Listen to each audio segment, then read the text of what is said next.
brand new video coming out today with a massive podcast. Yesterday it dropped. Candace Owens and Tristan Tate. This is from Candace Owens' own YouTube channel. Now, I haven't watched a ton of her stuff. I only actually know about her through like Eminem and the kind of beef that Eminem had with her, but listening to her more, guys, she's quite insightful about a lot of topics, and it's interesting to talk and listen to people from America that have different political views and, you know, views that are let's say more outside a different realm of the mainstream media. So like, comment, subscribe, tell me down below, guys, if you want me to react to more of these videos. Make sure to subscribe, guys. The best reactor in the whole world, bruh. I'm gonna be reacting to a ton of political things as well, so make sure to smash that subscribe button, of course, guys, you know what I mean? And this one is about psychology, okay? What this one boils down to basically is talking about psychology, modern day psychology, how taking SSRIs are horrendous for you, something that I've been preaching about for a very, very long time, you know, things like that, guys. It's a very interesting conversation, so stay tuned. Make sure to watch till the very end, guys. Got a nice little surprise at the end as well, and let's get to it, man. In the Western world, there's no question about that. Oh, yeah. And it's important that everybody does the research. And like I said, that book Chaos really woke me up to what was happening, because even the theory that I thought was the craziest that Alex Jones had, that they're creating school shooters, then became obviously plausible once I read this about the programs which they created. They're literally there's these programs called MK Ultra that like the CIA use, and they sort of like brainwash people. It's not that far-fetched, you know. The CIA actually brainwash people in wars and things like that, and brainwashing the public as well to do these shootings. Obviously they're influenced by SSRIs and antidepressants as well, because when you take these drugs, you know, for depression and anxiety and things like that, guys, you get, you know, inevitably, of course, some sort of suicide idolization and things like that. So creating serial killers. They've done it in the past. Like, this is just a fact. That's why I said to everyone, it's required to read it. You must read it to understand that they have pulled off hoaxes, that they are intentionally trying to train people to be serial killers, that they experimented with LSD to try to figure out if they could implant false memories into somebody's mind. They've done all of these things. And then you realize Alex Jones is telling you the truth. You realize that Kanye is an effing hero for surviving Hollywood. I'd love to talk to him one day. I mean, absolutely, I'll make it happen. But for surviving Hollywood, they tried to MK Ultra. Yeah, MK Ultra in Hollywood, guys, is huge. Like in Hollywood, it's basically one of the worst places in the world. You know, I would advise anyone that's becoming an actor or anything like that to not do that. You know, try and make your own on YouTube and make your own short films and things like that, which is very well and easily done, guys. You know, you can do it yourself as well. You don't always have to go to the titans of industry to become rich and successful in your area, okay? Especially with entertainment.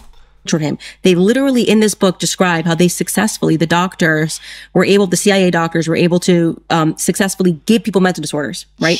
So that makes you look at Britney Spears different, makes you look at Kanye West different. So essentially, if a celebrity wakes up and sort of realizes when they say they're going in for exhaustion, it means that they are about to inject them and they can give them disorders. You know, when I knew psychology was bullshit, I don't remember where I read this. There was a study done where they take 2 or 3 random people and put them into a room, a waiting room, say a doctor's waiting room, with 15 trained actors. And every 2.5 minutes, a beep would go off, beep, and every actor would stand up for a second and sit down. And that'd be it. Every 2.5 minutes, beep, the actors would stand up and sit down. And the people who were placed in the room would look around and not really know what's going on. And eventually, after 3, 4, 5 beeps, they'd start doing it. They'd copy everyone else. They'd beep, they'd stand up, and they'd sit down. And very few people in this study, very few people will just sit down the whole time and think, what the f are these people doing? And I knew psychology was bullshit when I read this study and saw that the people who didn't stand up and sit down were labeled psychopaths. Oh my God, that's so true, bro. Like, it's literally in these studies, it's like if you don't do one certain thing or if you think a certain way, you're labeled a sadist or a psychopath. It's like, what are you talking about? This is just ridiculous. This is outrageous, guys. Just because if I hear a beeping sound, first of all, I'm not standing up. I might look around and be like, what the hell is that? But I'm not standing up just because everybody else is doing something. My whole life has been doing the opposite of what everybody else has been doing, guys. You know, I've looked around and said, oh, this is not the life I want to live. I don't want to be in that rat race. I don't want to be a part of all this nonsense. So let me not do that, okay? But a lot of people don't like that. And then they start to label you these things they start to label you, oh, this guy is this and this guy is that, because you don't do what the average person does, you know. But I'll tell you this, guys, you don't want to do what the average person does. The average person is a flippin', you know, whatever, not successful. So why would I want to do what the average person does, guys? Be an outlier. These people are psychopaths because the environment didn't affect them or whatever. I'm like, psychopaths? I'm not standing up for a beep ever. You can call me a psychopath all you like. And I think it's very scary, psychologists, the way they can label you something dangerous and suddenly say, you need to take this drug, you need to take this medication. For COVID, they said people that are not prone to trusting the vaccine are psychopaths. Psychopaths. There we go. I took it, but you guys can question things. I'm not against anything, right? But you can question things. Hey, why am I taking this? Why am I taking this? Question things. Have a line. Have an internal dialogue. Have a line of discussion. Okay. Is it right that I take this? Now, I took, like I said, you know, everything that she just talked about there. But like I said, guys, question things. You know, ask why. You know, don't take too much of things. You know, understand why you're taking stuff. A psychopath. I don't tell you guys, I'm a total psychopath. I'll own it. But also, you know, I love this. I love that everyone's different. You're different from me. George is different from Andrew. I love that everyone's different. And there is a sliding scale, certainly, of personality types, emotionality. Some people cry at movies. I don't cry at movies. But when you take us and put us on that scale of emotionality, let's say the person who cries. Yeah, I don't cry at movies, guys. Movies are not real life. The only time I cry or shed a tear, okay, is if someone dies. You know what I'm saying? Every other time is really, you know, shouldn't be crying, guys. Especially as a fully grown man. You know, try and hold yourself together. Like, okay, if someone passes away, absolutely, it's understandable. And, you know, you should express emotion. But when nothing else happens in life, guys, it's always okay, and you got to keep pushing forward and show at least somewhat stoicism, you know. I don't cry at movies. But when you take us and put us on that scale of emotionality, let's say the person who cries at movies and me who doesn't, right? Where along this scale do you say, okay, psychopath, okay, manic depressive, drugs, you know? Can't we just accept that everyone's different? No. And no, we can't. No. And some people are emotionally cold and some people wear their heart on their sleeve, as we say in the United Kingdom. Can't we just accept that without making this sliding scale and saying, well, once you pass this certain point, that this guy with this PhD says you need to be medicated for being a psychopath. And once you pass this certain point, you have to be medicated for being a manic depressive. And I'm not saying that psychological disorders aren't real, and I'm not saying they don't exist. What I'm saying is I will never sit in a room with any of these motherfuckers and give them the opportunity to put me on that scale. Yeah, 100%, guys. Like, I'm not saying that mental health isn't real. Of course it is a very serious topic. You know, you should take care of your mental health and work on it as much as you can. Exercise, eat right, you know, be healthy, have friends, don't be like a loner, this type of thing. But at the same time, guys, taking medication for stuff, I just do not agree with that. That's not ever going to be on my watch list ever, guys. That's crazy. And tell me that I need to take X drug or Y drug because of Y. My life's fine. If you knew better, you'd do better, Mr. Psychologist. You're broke. I'm not interested in listening to you and having you put me on your scale and tell me I need to take this drug because I'm a psychopath or I'm a manic depressive or whatever you want to label me. Can't we just accept that people are different? It's fine.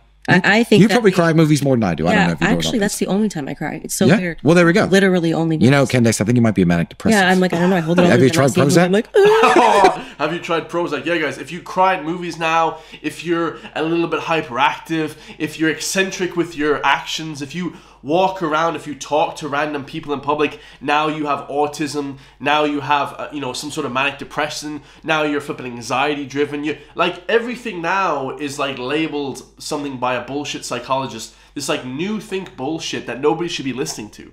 Bollocks, guys. Now, of course, some people need medication, okay? Of course, guys, absolutely, I'm not saying that. But for the majority of people, guys, because you're sad and because you feel a little bit shit one day, or for a week, or for a month, doesn't mean you automatically have to start popping pills and get addicted to antidepressants, guys. I see doctors, like I said, guys, in Ireland, okay? And they're all acting all high and mighty and this type of thing, and they're young doctors, and they're talking about these different things, and they're talking about other people all the time. Dude, you should manage your own mental health. These people have been addicted to antidepressants for 4, 5, 6 years. It's unbelievable, guys, the way society has gone. This is the reality, is that they're trying to essentially get everybody on drugs for this reason, because they're creating the disorders, they're not solving them. I know. And so they're constantly diagnosing, your kid's hyper. Oh yeah, well, how weird if he wasn't hyper. He's 4 years old. He should be wanting to jump off of walls. Exactly. I love that. If your kid is 4 years old, he should be running around, jumping off the flipping house, jumping off the flip. Of course, when I was 10, 5, 10, even now, guys, at 29, I have more energy at 29 than I ever had in my whole entire life. You should have tons of energy. You should have tons of flipping excitement and ups and downs and highs and lows. Like, there should be this sort of scale, not this sort of, oh, give this kid pills because he flipping loves running around and playing sports. I mean, this is outrageous. This is incredibly insane, guys. So your kid's hyper. Oh yeah, well, how weird if he wasn't hyper. He's 4 years old. He should be wanting to jump off of walls. Exactly. We won't pay attention in math class. What little boy wants to sit down and open a book, and as opposed to being going outside and screaming and running around with the sword? Exactly. And so they exactly. Bro, when I was that age, 10, 12, 15, I was running around thinking I was flipping Rambo. You know what I mean? This is normal activity, but nowadays they label you as a psycho. They label you as this crazy crackpot. It's like, and they start giving you medication, you know, ultimately. It's unbelievable. They present everything as disorder so that they can give you the drugs that will eventually give you the disorder that you think that you're avoiding. Like, they're drugging children now for being excited, drugging women for being sad, drugging people for experiencing human emotion, by the way. Yeah. Do you have an emotion? You need a pill. Yeah. You said you were anxious? Yeah, I'm anxious. I have tests tomorrow. Well, there's a pill for that. That will help. It's like, no, I don't need a pill. Like, I gotta learn how to deal with this human emotion. I need them to stop trying to put me in jail. That's what I need. I don't need anxiety medication. I need them to stop trying to lock me up. Right, exactly. It's the external factor matters. I don't need to, like, there's something wrong with me. Actually, there was something wrong with me if I didn't feel that way. Of them constantly trying to lock me up. You know, I refuse. People know this about me. I refuse to take any pills for anything.